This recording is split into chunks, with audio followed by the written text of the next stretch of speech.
11वी युवक भारती यामधील व्याकरण हा भाग पाहणार आहोत. त्यामधील पहिला भाग जो आहे शब्दशक्ती हा भाग आपण अभ्यासलेला होता. त्यानंतर पुढील भाग जो आज आपण अभ्यासणार आहोत तो म्हणजे काव्यगुण. आता पहा, मराठी भाषेमध्ये त्या ठिकाणी किंवा कोणतीही भाषा अभ्यासत असताना त्या ठिकाणी व्याकरण हे अतिशय महत्वाचं असतं किंवा आपले विचार व्यक्त करण्यासाठी भाषा ही वापरली जाते किंवा आपले विचार अभिव्यक्त होण्यासाठी भाषेचा आपण वापर करत असतो. परंतु या ठिकाणी जेव्हा भाषेचा वापर केला जातो तेव्हा त्यामध्ये व्याकरण हे अतिशय महत्वाचा घटक असतो. कारण व्याकरणामुळे मराठी भाषेला एक शैली प्राप्त होत असते किंवा लयबद्धता प्राप्त होत असते. तर मराठी व्याकरण म्हणजे काय? तर भाषेचे स्पष्टीकरण करणारे शास्त्र याला व्याकरण असं म्हटलं जातं. पहा, पी अधिक आ अधिक कृ म्हणजे व्याकरण. भाषेचा मागोवा घेण्याचं काम हे व्याकरण करत असतं. तसंच परस्परांचे विचार विशिष्ट पद्धतीने व्यक्त केले तर सुसंबंध समजण्यास सुकर ठरतात. आपण जे बोलतो किंवा लिहितो ते नीटनेटके, व्यवस्थित, आकर्षक, शुद्ध ठेवण्याच्या दृष्टीने व्याकरणाची त्या ठिकाणी मदत होत असते. पहा, काव्य हा शब्द संस्कृत कवी या शब्दापासून तयार झालेला आहे. पहा, कवी म्हणजे काय? तर कवी त्याला विशेषतः शहाणा, विचारी मनुष्य, ऋषी अशा अर्थाने वापरला जातो. त्याला पद्यार्थ असं देखील म्हटलं जातं. कल्पनेचे बोल, अंतशक्तीची खळबळ ही व्यक्त करण्याचे एक माध्यम या म्हणून म्हणून कवितेचा वापर त्या ठिकाणी केला जातो किंवा भावना आणि लय यांनी युक्त असलेल्या भाषेत उच्चारलेले मानवाचे मूल्य व चतुर असे बोल यांना काव्य असे देखील म्हणता येईल. पहा, आता काव्य हे रसपूर्ण असते. पहा, रसाने युक्त असं ते असल्यामुळे आपल्याला ऐकताना किंवा वाचताना त्या ठिकाणी मन आनंदानं भरून जातं. कधी डोळ्यात पाणी येतं तर कधी रस आविष्कारामध्ये चिंब भिजावं वाटतं. म्हणजेच काव्याचा आस्वाद घेणं यालाच म्हटलं जातं. पहा, तर कविता वाचताना शब्दातील ताल मनामध्ये रुंजून यायला लागतो. त्याला गेयता, नाद मधुरता असते. तर गेयता म्हणजे काय? जे आपण गाण्याच्या रूपामध्ये गाऊ शकतो, त्याच्यामध्ये नाद निर्माण होत असतो, असं हे काव्य असतं. पहा, आणि साहजिकच जसं भाषेला सजवण्यासाठी किंवा व्यक्ती एखादं स्वतःला सजवण्यासाठी वेगवेगळ्या माध्यमांचा वापर करतो. आपण सुंदर दिसावं, छान दिसावं म्हणून प्रयत्न करत असतो. तसंच या ठिकाणी पद्यामध्ये किंवा काव्यामध्ये सुद्धा काव्य सुंदर व्हावं, ऐकण्यासाठी देखील कानांना आनंददायक वाटावं अशा प्रकारे त्याची रचना त्या ठिकाणी केली जाते आणि म्हणून त्याच्यामध्ये रसपूर्णता असते असं म्हटलं जातं. तसं मानवाचे काही गुण आहेत, जसं पराक्रम आहे, त्यानंतर पहा परोपकार असेल, कारुण्य असेल, दया, क्षमा, शांती, वात्सल्य हे जे भाव माणसामध्ये असतात किंवा ही जशी मानवी स्वभावाची वैशिष्ट्ये आपण पाहतो तशीच काव्याची सुद्धा काही वैशिष्ट्ये आपल्याला पाहायला मिळतात. म्हणजे जसे मानवाचे स्वभाव गुण आहेत तसेच काव्याचे सुद्धा काही गुण किंवा वैशिष्ट्ये आपल्याला सांगता येतात. पहा, तर तसंच काव्यामध्ये रसांचा त्या ठिकाणी वापर केला जातो किंवा काव्य हे रसपूर्ण असते. तर रस म्हणजे काय? तर जे ऐकल्यानंतर मनाला आनंद मिळतो किंवा त्या आनंदामध्ये न्हावून जावं असं वाटतं, असं जे काव्य आहे, असा जो वापर काव्यामध्ये केलेला असतो त्याला काय म्हटलं जातं? रस. आणि रसाचे सामान्यपणे 9 प्रकार सांगितले जातात. पहा, त्यामध्ये आता या काव्यामध्ये एखादी कवितेची ओळ असेल, वाचल्यानंतर आपल्याला कोणता रस त्या ठिकाणी अनुभवायला मिळतो किंवा त्याच्यातून कोणता भाव व्यक्त होतो आहे, त्यावरून सुद्धा त्या कवितेचं रसग्रहण आपण करत असतो. पहा, आता हे रसाचे 9 प्रकार जे आहेत, कोणते ते प्रकार आहेत पाहूयात.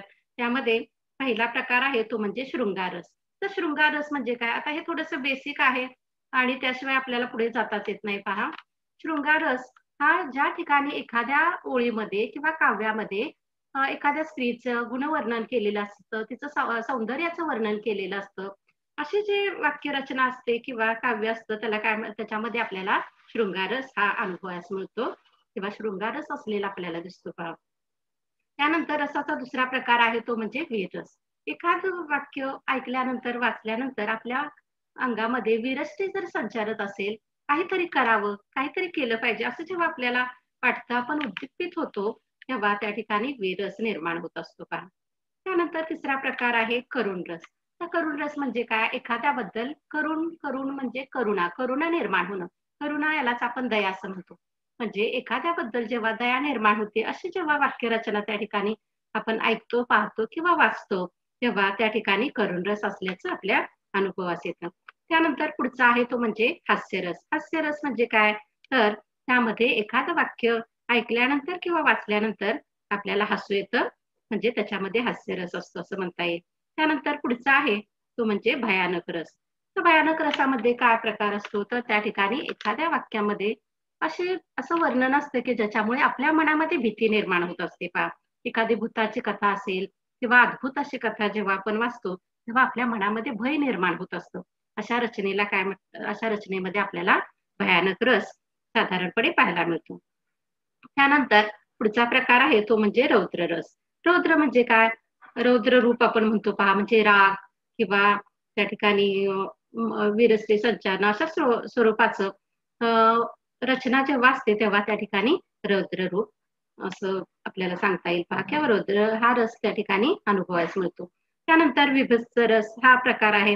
विभत्स म्हणजे अतिशय घाणेरडा किंवा किळसवाणं असं जे वाक्यरचनेतून जर बोध होत असेल, तर त्या ठिकाणी विविध रस असतो. त्यानंतर अद्भुत रस, अद्भुत म्हणजे जशा परीकथा असतात पहा, अरेबियन नाईट्स वगैरे अशा सारखी जी काही रचना आहेत, अशामध्ये आपल्याला अद्भुत रस असा पाहायला मिळतो पहा. त्यानंतर शेवटचा 9वा प्रकार आहे तो म्हणजे शांत रस. तर शांत रस म्हणजे एखादं काव्य किंवा एखादं रचना वाचल्यानंतर मनाला जर शांती मिळत असेल, आनंद मिळत असेल, तर अशामध्ये शांत रस असलेला आपल्याला पाहायला मिळतो. म्हणजे अशा प्रकारचं साहित्य कोणतं आपल्याला सांगता येईल, तर विशेषतः संतांनी जे अभंग लिहिलेले आहेत किंवा संत काव्य म्हणता येईल, आपल्याला त्याच्यामध्ये शांत रसाची अनुभूती आपल्याला येत असते. असे हे रसाचे प्रकार आणि त्याचा वापर त्या काव्यामध्ये केलेला असतो पहा. म्हणजे आता काव्याला या ठिकाणी विविध गुण जे प्राप्त झालेले असतात, त्याला आपण काव्यगुण असं म्हणतो किंवा असं म्हणता येईल. हे याच्या माध्यमातून तुमच्या लक्षात आलं असेल. तर प्रत्यक्षच आपण या ठिकाणी काही उदाहरणं दिलेली आहेत त्याच्यावरून पाहूया पहा. बघा, खालील उदाहरणे वाचून त्यातून व्यक्तीचा कोणता गुण दिसतो ते लिहा. त्यामध्ये पहिला आहे, पराक्रमी व्यक्ती रणांगणावर येणाऱ्या मृत्यूला घाबरत नाही. आता इथे व्यक्तीचा कोणता गुण तुम्हाला दिसतो पहा, तर पराक्रम. पराक्रम हा गुण आपल्याला दिसतो.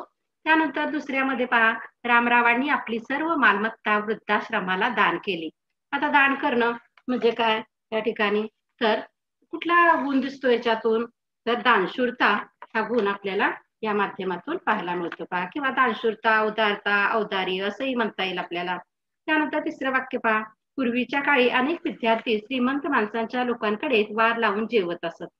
आता यामध्ये वार लावून जेवणं किंवा जे लोक जेवू घालत असत, ते काय करत असत, तर दुसऱ्यावरती परोपकार करत असत.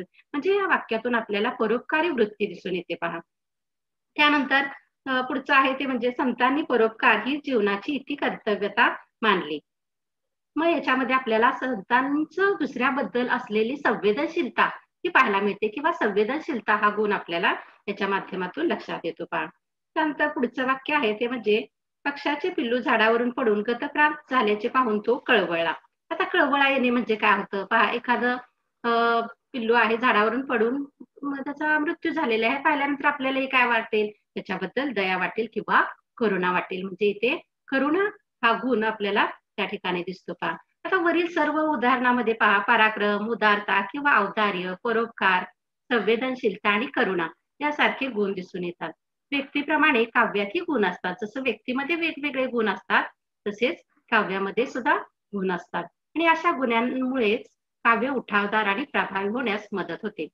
आता पहा, एखादं काव्य हे उठावदार कशामुळे होतं किंवा प्रभावी का वाटतं, हे ऐकावंसं किंवा वाचावंसं का वाटतं, तर त्याच्यामध्ये हे जे गुण आहेत त्या गुणांमुळेच हे आपल्याला उठावदार वाटत असतं. आता सामान्यपणे आपण व्यक्ती आणि काव्य यांच्या गुणांची जेव्हा तुलना, तर काही उदाहरणं आपण वरती पाहिली, त्यामध्ये आपण पाहिलेले वेगवेगळे मानवामध्ये जसे गुणधर्म आहेत, पराक्रम, उदारता, औदार्य, परोपकार, संवेदनशीलता, करुणा यासारखे जे गुण आहेत, त्याचप्रमाणे काव्यामध्ये सुद्धा गुण असतात आणि ह्याच्यामध्ये बरचसं साधर्म्य व सारखेपणा आपल्याला पाहायला मिळतो पहा. तर ते पाहूयात आपण, व्यक्तीमध्ये कोणते गुण असतात आणि काव्यामध्ये कोणते गुण असतात पहा.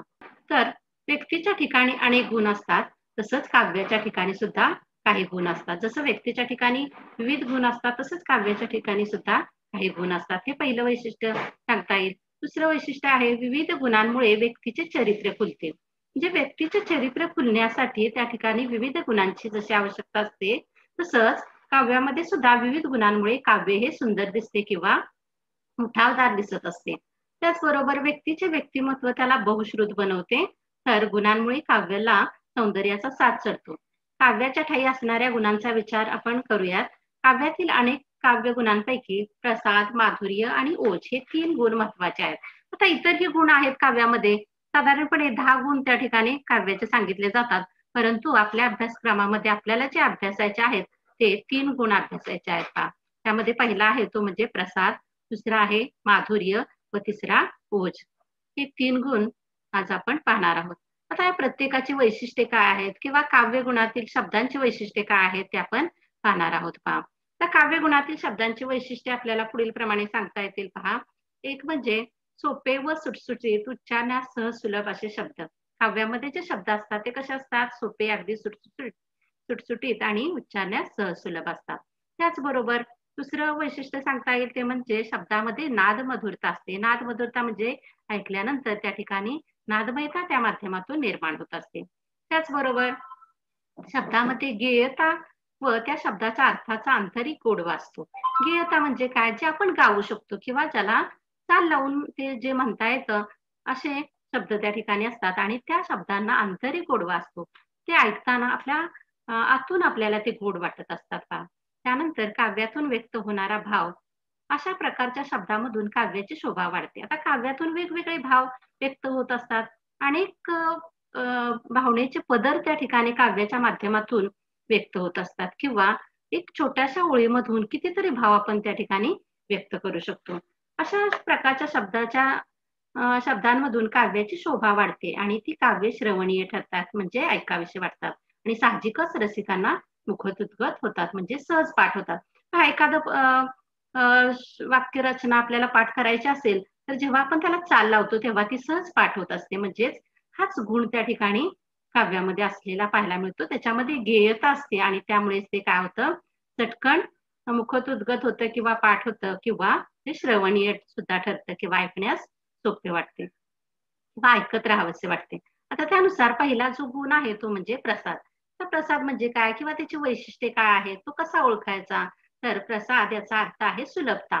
म्हणजे ज्या काव्यामध्ये सुलभता आहे, सोपेपणा आहे किंवा काव्य ऐकल्यानंतर किंवा वाचल्यानंतर सहज अर्थबोध करून देणारा जो गुण असतो त्याला प्रसाद म्हणतात बघा. ज्यामध्ये सहज सोपेपणा असतो किंवा वाचल्यानंतर लगेच त्याचा अर्थ समजतो असा जो गुण काव्यामध्ये असतो त्याला काय म्हणतात? प्रसाद असं म्हणतात. आणि या गुणाने युक्त असलेल्या काव्याला प्रासादिक काव्य असं म्हटलं जातं. तर प्रासादिक काव्य म्हणजे काय?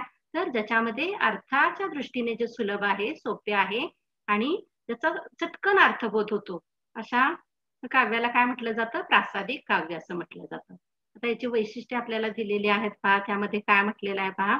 पहिला आहे ते म्हणजे हा काव्यगुण सर्व रसांना पुष्टी देतो. म्हणजे प्रसाद यामध्ये जे आपण 9 रस पाहिले, हे 9 रस हे ह्या 9 रसांना पुष्टी देण्याचं काम सर्वसाधारणपणे प्रसाद या गुणामध्ये आपल्याला पाहायला मिळतं. त्यानंतर काव्यगुण उत्पन्न होण्यासाठी शब्दनित्य परिचयाचे व वाक्यरचना सरळ असावी लागते. दुसरा गुण आहे हा काव्य गुण उत्पन्न होण्यासाठी शब्द नित्य परिचयाचे व वाक्यरचना सरळ असावी लागते. म्हणजे नेहमीच्या आपल्या वापरातले जे शब्द असतात किंवा वाक्यरचना साधी, सोपी, सरळ असलेली आपल्याला सांगता येईल. त्यानंतर साधी, सोपी, सरळ शब्दरचना असते.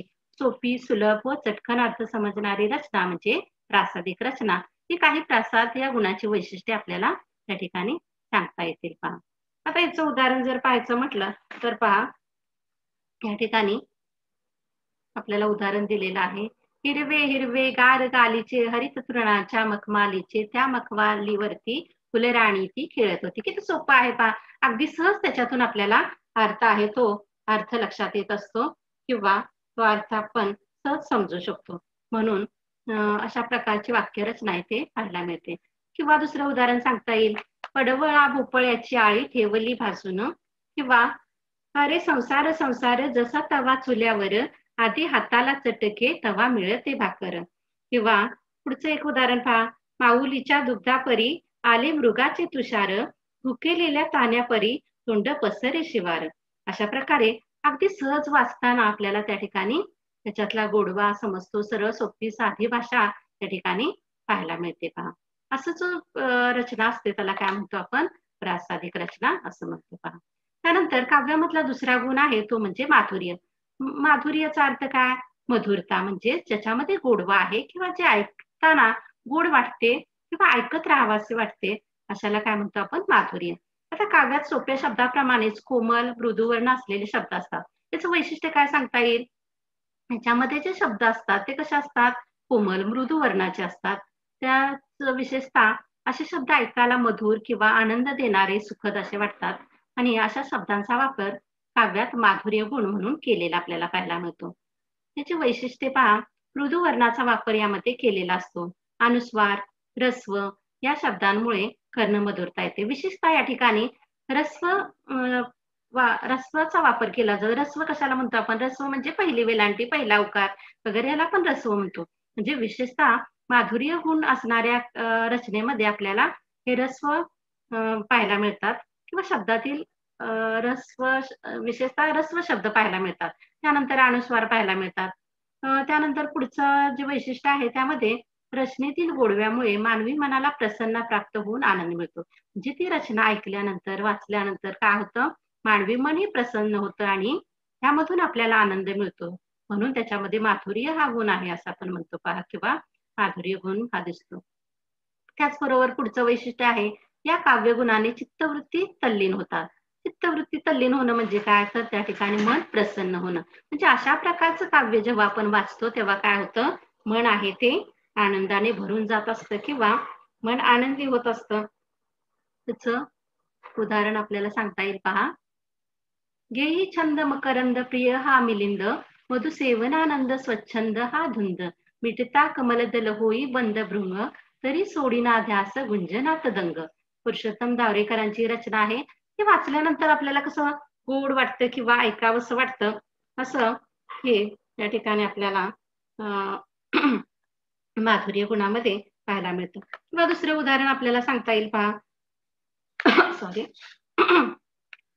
श्रावण मासी हर्ष मानसी हिरवळ दाटे चोहीकडे, क्षणात येते सरसर शिरवे क्षणात फिरुनी ऊन पडे. हा पाहायला किती किंवा ऐकायला किती छान वाटतं किंवा मनाला किती आनंद देणारे हे रचना आहे. त्यानंतर अजून एक उदाहरण पहा. गडद निळे जलद भरून आले, शीतल तनु चपल चरण आणि लगन निघाले. हे सुद्धा ऐकायला गोड वाटतं. म्हणजे अशा प्रकारच्या ज्या रचना आहेत त्याच्यामध्ये आपल्याला मधुरता दिसून येते, म्हणून त्याला काय म्हणतो? माधुर्य हा गुण आपण आहे असं म्हणतो पहा. त्यानंतर तिसरा गुण आहे तो म्हणजे ओज. आता ओज म्हणजे काय? आवेश किंवा जोश किंवा उत्साह. म्हणजे एखाद्या काव्यामध्ये वाचल्यानंतर, ऐकल्यानंतर आपल्यामध्ये उत्साह निर्माण होतो किंवा जोमदारपणा निर्माण होतो. असं जे काव्य आहे त्यामध्ये साधारणपणे ओज ही लक्षणं आपल्याला पाहायला मिळतात. काव्यातील या गुणाने अंगात वीरश्री संचारते. आता वीरश्री संचारते म्हणजे काय? विशेषतः काहीतरी करावंसं असं वाटतं पहा. आपण जर शिवाजी महाराजांचे पोवाडे ऐकले किंवा देशभक्तीपर गीत ऐकलं तर काय वाटतं आपल्याला? आपल्या अंगामध्ये वीरश्री संचारते. म्हणजे शिवाजी महाराजांनी त्या ठिकाणी जे काही केलं किंवा त्यांचे जे पोवाडे आहेत त्याच्यातून आपणही काहीतरी केलं पाहिजे किंवा देशभक्तीपर गीत ऐकल्यानंतर सुद्धा आपल्याला पण आपण देशासाठी काहीतरी केलं पाहिजे असा उत्साह आपल्या मनामध्ये त्या ठिकाणी संचारतो. असं जोशपूर्ण किंवा जोश निर्माण करणारं जे काही रचना आहे त्याला काय म्हटलं जातं? ओज असं म्हटलं जातं पहा. म्हणजे मग या ठिकाणी साधारणपणे जे काही पोवाडे असतील किंवा देशभक्तीपर गीते असतील त्या ठिकाणी सर्वसाधारणपणे विशेषतः ओज हा गुण आपल्याला पाहायला मिळतो. तर याची लक्षणे आहेत ती म्हणजे पहा, या काव्यगुणात अंतःकरणाला उद्दीपित करणारा गुणधर्म असतो. अंतःकरणाला उद्दीपित करणारा म्हणजे उत्साह निर्माण करणारा असा हा गुण याच्यामध्ये दिसून येतो पहा. त्याचबरोबर हा काव्यगुण वीर व रौद्र रसांना पुष्टिकारक आहे. आता रसाचे जे प्रकार आहेत त्या 9 प्रकारापैकी वीर व रौद्र रस याच्यामध्ये आलेला आपल्याला पाहायला मिळतो. म्हणजे आपल्यामध्ये वीरश्री संचारते किंवा रौद्र रूप आपण धारण करत असतो एखादं त्या ठिकाणी रचना ऐकल्यानंतर किंवा वाचल्यानंतर. त्यानंतर पुढचं वैशिष्ट्य आहे, हा काव्यगुण निर्माण होण्यास जोडाक्षरे, कठोर वर्ण, दीर्घ सामासिक शब्दांचा वापर होतो बघा. आता माधुर्य गुणामध्ये आपण काय पाहिलेलं होतं? तिथे मृदू वर्णांचा वापर केलेला होता. त्यानंतर ऱ्हस्व शब्दांचा वापर त्या ठिकाणी होता. इथे मात्र काय आहे? तर वर्ण कसे आहेत? कठोर आहेत. त्याचबरोबर जोड अक्षरांचा समावेश बराच वेळा होतो आणि दीर्घ सामासिक शब्द यामध्ये वापरलेले असतात. हा फरक आपल्याला दोन्हीमध्ये सांगता येईल पहा. दीर्घ म्हणजे काय, दुसरी वेलांटी, दुसरा उकार वगैरे असे शब्द त्या ठिकाणी वापरलेले पाहायला मिळतात. आणि या सर्व लक्षणांच्या वापराने भाषेत जोरकसपणा येतो व ओज हा गुण निर्माण होतो पहा. म्हणजे अशा प्रकारचे जे शब्द आहेत ज्याच्यामुळे शब्दांना जोरकसपणा येतो किंवा आपल्यामध्ये जोश निर्माण होतो आणि म्हणून तिथे आपल्याला ओज गुण निर्माण झाला आहे असं म्हणता येईल पहा. आता याचं उदाहरण जर पाहायचं म्हटलं तर पहा, त्यामध्ये आपल्याला सांगता येईल, खडक काजळी घोटुनी तुमचे मनकट बाहू घडलेले, कडे कपारी मधील वणवे उरात तुमच्या दडलेले, काबुल कंदहार पथापर डंके तुमचे झडलेले. ही कुसुमाग्रजांची रचना आहे. ते जे महाराष्ट्रातील जे तरुण आहे त्या महाराष्ट्रातील तरुणांना त्या ठिकाणी लढाईसाठी सज्ज व्हावं त्या दृष्टिकोनातून, त्यांच्यामध्ये वीरश्री संचारावे अशा दृष्टिकोनातून हे काव्य त्या ठिकाणी कुसुमाग्रजाने रचलेलं पाहायला मिळतं. किंवा मग आपल्याला दुसरं एक उदाहरण सांगता येईल पहा, खबरदार जर टाच मारुनी जाल पुढे चिंधड्या, पुढविन राई राई एवड्या. पहा, हे वाचलं ऐकलं की कसं वाटतं, आपणही काहीतरी केलं पाहिजे किंवा आपल्यामध्ये वीरश्री संचारते. त्यानंतर पहा पुढचं एक वाक्य, एक रचना पाहूया. डमडमत डमरू ये, खनखनत शूल ये, शंख फुंकित ये, येई रुद्रा. इथे सुद्धा आपल्या मध्ये एक उत्साह निर्माण होत असतो. असे या ठिकाणी आपल्याला याची वैशिष्ट्ये सांगता येतील पहा. त्यानंतर याच्यावर आधारित काही कृती आहेत त्या आपल्याला पाहिजे आहेत पहा. आता या ठिकाणी अशाच प्रकारे तुम्हाला परीक्षेमध्ये सुद्धा कृती दिली जाते. त्यामध्ये पहिली कृती आहे, खालील तक्ता पूर्ण करा. आता यामध्ये काव्य गुण, अर्थ आणि वैशिष्ट्ये असे 3 घटक या ठिकाणी आपल्याला सांगायचे आहेत. काही ठिकाणी काव्य गुण दिलेले आहेत तर अर्थ आणि वैशिष्ट्ये सांगायचे आहेत, तर काही ठिकाणी अर्थ सांगायचा आहे, तर काही ठिकाणी तो प्रकार कोणता आहे ओळखायचा आहे. तर आता पहिलं बघूया प्रसाद. तर प्रसाद म्हटल्यानंतर त्या ठिकाणी प्रसादाचा अर्थ काय आहे पहा, किंवा काय सांगता येईल त्या ठिकाणी, तर त्याचा अर्थ आहे सहज, सोपे किंवा जे उच्चारण्यास ऐकण्यास सुलभ वाटते, त्याला काय म्हणतो आपण प्रसाद म्हणतो. म्हणजे याचा अर्थ आपल्याला सुलभता किंवा सरळ सोपा असा सांगता येईल पहा. तिचे वैशिष्ट्ये काय सांगता येतील, तर ही साधी सोपी सरळ शब्दरचना असते, हे याचं वैशिष्ट्य प्रसाद या गुणाचं सांगता येईल पहा. दुसरा दिलेला आहे तो म्हणजे माधुर्य. आता माधुर्याचा अर्थ काय, तर भाषेतील गोडवा किंवा मधुरता हा अर्थ आपण सांगू शकतो. आणि याची वैशिष्ट्ये काय आहेत, तर गोडवा, नाद माधुर्य आणि त्याला गेयता असते. गेयता म्हणजे काय, तर जे गाता येतं. नाद माधुर्य म्हणजे ज्याच्यातून नाद निर्माण होतो. त्यानंतर तिसरं आहे ते म्हणजे ओज. ओज म्हणजे काय, ओज म्हणजे भाषेतील आवेश हा त्याचा अर्थ आहे. आणि याची वैशिष्ट्ये काय आहेत, तर अंतःकरणाला उद्दीपित करणारा असा, असे हे आपल्याला त्याची वैशिष्ट्ये सांगता येतील. आता पुढे दुसरी कृती दिलेली आहे, त्यामध्ये काय म्हटलंय पहा, खालील उदाहरणामधील काव्यगुण ओळखा. आता या ठिकाणी एक रचना दिलेली आहे, काही ओळी कवितेच्या दिलेल्या आहेत आणि त्याच्यातील आपल्याला काव्यगुण कोणता आहे तो ओळखायचा आहे पहा. खरा तो एकची धर्म जगाला प्रेमार पावे, साने गुरुजींचे प्रार्थना आहे, आपल्याला माहिती आहे. आणि हा खरा तो एकची धर्म जगाला प्रेमार पावे, म्हणजे याच्यातून आपल्याला सहज अर्थ समजत असतो किंवा ही भाषा जी वापरलेली आहे कशी आहे, सहज सुलभ आहे. म्हणून इथे कोणता काव्यगुण सांगता येईल आपल्याला, तर प्रसाद हा काव्यगुण असलेला आपल्याला सांगता येईल पहा. त्यानंतर आता उठवू सारे रान, आता पेटवू सारे रान, शेतकऱ्यांच्या राज्यासाठी लावू पणाला प्राण. बघा, म्हणजे हे ऐकल्यानंतर आपल्याला काय वाटतं, काहीतरी आपण केलं पाहिजे, शेतकऱ्यांसाठी काहीतरी केलं पाहिजे अशा प्रकारे उत्साह आपल्या मनामध्ये संचारतो. साहजिकच मग या ठिकाणी कोणता गुण असेल, तर ओज हा गुण असलेला आपल्याला पाहायला मिळतो. त्यानंतर तिसरं जी रचना दिलेली आहे त्यामध्ये पहा, लाल पोपटी कवळी पाने, लवलवणारी जिथे तिथे, हिरवे पिवळे रंग त्यामध्ये, केशरी सांडे कुठे कुठे. बघा, आता हे ऐकल्यानंतर कसं वाटतंय, अगदी गोड वाटतं किंवा ऐकत राहावं असं वाटतं, मधुर वाटतं. म्हणून या ठिकाणी कोणता गुण असेल, तर माधुर्य हा गुण या ठिकाणी आपल्याला असलेला सांगता येईल पहा. त्यानंतर तिसरी कृती दिलेली आहे, त्यामध्ये चौकटीत काव्यगुण लिहा असं म्हटलेलं आहे पहा. तर पहिला आहे सुबोध काव्य रचना. आता सुबोध काव्य रचना म्हणजे इथे वैशिष्ट्य आपल्याला दिलेले आहेत आणि त्या वैशिष्ट्यानुसार चौकटीमध्ये आपल्याला कोणता गुण आहे तो द्यायचा आहे पहा. आता सुबोध काव्य रचना कुठे असते, सोपी सरळ काव्य रचना ज्याच्यामध्ये असते त्याला आपण काय म्हणतो, त्याला प्रसाद असं म्हणतो. म्हणून याचं उत्तर काय येईल? प्रसाद हे उत्तरेचं येणार आहे पहा. त्यानंतर दुसरं काय म्हटलेलं आहे पहा, रचनेत गोडवा असतो. आता रचनेत गोडवा कोणत्या असतो?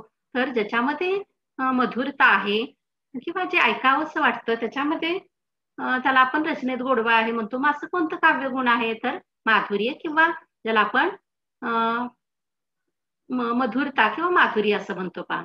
त्यानंतर तिसरा आहे स्फूर्तिदायक काव्यरचना. तर स्फूर्ती कशाच्या माध्यमातून मिळते? तर इथे आपल्याला ओज हा गुण सांगता येईल. इथे ओळीनेच आपल्याला दिलेले आहेत पहा. पहिला आहे तो म्हणजे प्रसाद, दुसरा आहे तो माधुर्य आणि तिसरा आहे तो ओज गुण सांगता येईल. आणि अशा प्रकारे या ठिकाणी ही कृती संपते पहा. त्याचे काही गुण आहे हा भाग संपतो पहा. तुमच्या लक्षात आलं असेल काव्यामध्ये असलेले गुण जे आहेत त्यानुसार ह्या प्रकार जे आहेत ते आपल्याला ओळखायचे आहेत. त्यानुसार पहिला प्रसाद म्हणजे प्रासादिक जे सहज सुलभ सोपे ऐकण्यासाठी सुलभ असते किंवा ऐकण्यास श्रवणीय असते अशाला आपण काय म्हणतो? प्रासादिक. दुसरा माधुर्य गुण ज्यामध्ये गोडवा आहे, मधुरता आहे अशाला आपण काय म्हणतो? माधुर्य गुण म्हणतो. आणि तिसरा ओज म्हणजे ज्याच्यातून स्फूर्ती मिळते त्याला काय म्हटलं जातं? ओज गुण असं म्हटलं जातं पहा.